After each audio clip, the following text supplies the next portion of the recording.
বিশ্বের রাজধানী হলো বাগদাদ। হযরত বাইজিদ মাত্র মাদ্রাসায় পড়ে ফারেগ হলেন, যুবক। তিনি চিন্তা করলেন মুসলিম বিশ্বের রাজধানী হলো বাগদাদ, একটু বাগদাদে যাই, একটু ঘুরে আসি, দেখে আসি। বাগদাদ ঘোরার জন্য সুদূর ইরানের বুস্তান নগরী থেকে সফর করে তিনি আসলেন। একদিন সন্ধ্যাবেলায় বাগদাদে ঘুরতে বের হয়েছে বাইজিদ বুস্তামি রাহমাতুল্লাহ আলাইহি। শহরের এক প্রান্তে এসে দেখলেন বিশাল বড় প্যান্ডেল, হাজার হাজার শ্রোতা, অনেক বড় স্টেজ, একজন অনবরসী বক্তা স্টেজে বসে বক্তব্য রাখছেন, হাজার হাজার শ্রোতা তার বক্তব্য শুনছেন। বিশাল মাহফিল। বাইজিদ বুস্তামি রাহমাতুল্লাহ আলাইহি গ্রাম অঞ্চলের মানুষ, এত বিশাল মাহফিল, এত বড় প্যান্ডেল ওদিকে নাই। এই জন্য তার মনে কৌতূহল জন্মিল যে এরা কারা, কি বয়ান করে, কি আলোচনা করে, একটু শুনে আসি। বাইজিদ বুস্তামি রাহমাতুল্লাহ আলাইহি মাহফিলের প্যান্ডেলের কাছে আসলেন।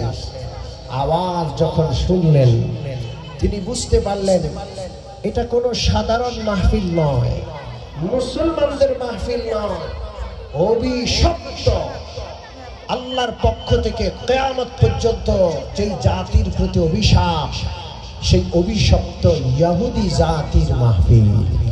কাদের মাহফিল? জোরে বলেন কাদের? ইহুদিদের মাহফিল।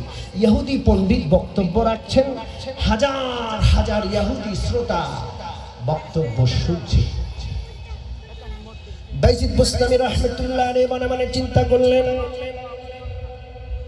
পবিত্র কোরআনের শুরু থেকে শেষ পর্যন্ত কত জায়গায় ইহুদিদের আলোচনা পড়লাম।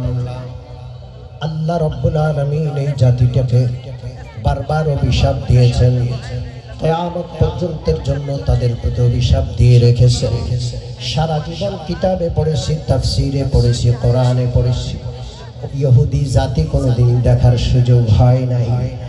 আজকে ইহুদিদের মাহফিল, একটু যাই, বসি, শুনি এই অভিশপ্ত ইহুদিরা কি বলে, তাদের কি দাবি, কি বলতে চায়। বাইজিদ বুস্তামি রাহমাতুল্লাহ আলাইহি মাহফিলের প্যান্ডেলের এক পাশ দিয়ে ঢুকলেন, খুব গোপনে, খুব চুপি সারে হযরত বাইজিদ বুস্তামি রাহমাতুল্লাহ আলাইহি মাহফিলের এক প্রান্তে এক কোণায় বসে পড়লেন, চুপ করে বসে পড়লেন। সবাই তো ওয়াজে ব্যস্ত, কেউ শ্রোতা, কেউ বক্তা। বাইজিদ বুস্তামি এক প্রান্তে চুপ করে বসে গেলেন। কিন্তু আল্লাহর কি কুদরত, যেই মাত্র বাইজিদ বুস্তামি ঢুকে বসলেন, সাথে সাথে ইহুদি পণ্ডিতের জবান বন্ধ হয়ে যায়। আল্লাহু আকবার। ইহুদি পণ্ডিত কথা বলতে পারে না, আওয়াজ স্তব্ধ হয়ে যায়। দীর্ঘক্ষণ মাথা নিচু করে বসে আছে, বলতে লাগে কিন্তু কোনো আওয়াজ বের হয় না, চুপ করে বসে আছে। সম্মানিত উপস্থিতি, 200 কোটি মুসলমানের এই পৃথিবীতে মুসলমান জনসংখ্যার অভাব নাই, কিন্তু বাইজিদ বুস্তামির মতো পাক্কা মুমিন ইমানদার বান্দার বড় অভাব।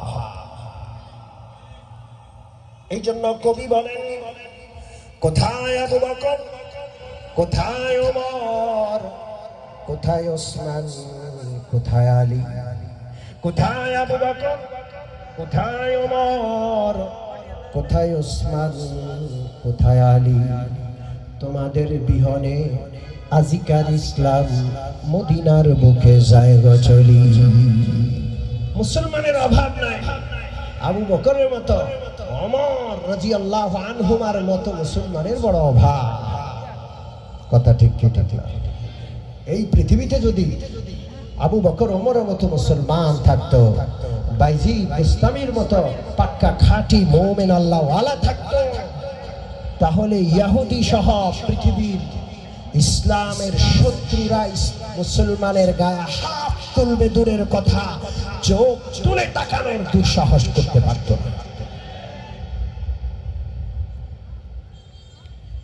এই জন্য কবি বলেন, আবু বকর উসমান ওমর আলী হায়দার, আবু বকর উসমান ওমর আলী হায়দার, কান্ডারি তরির নাই ওরে নাই ড। ইসলাম একটা জাহাজ।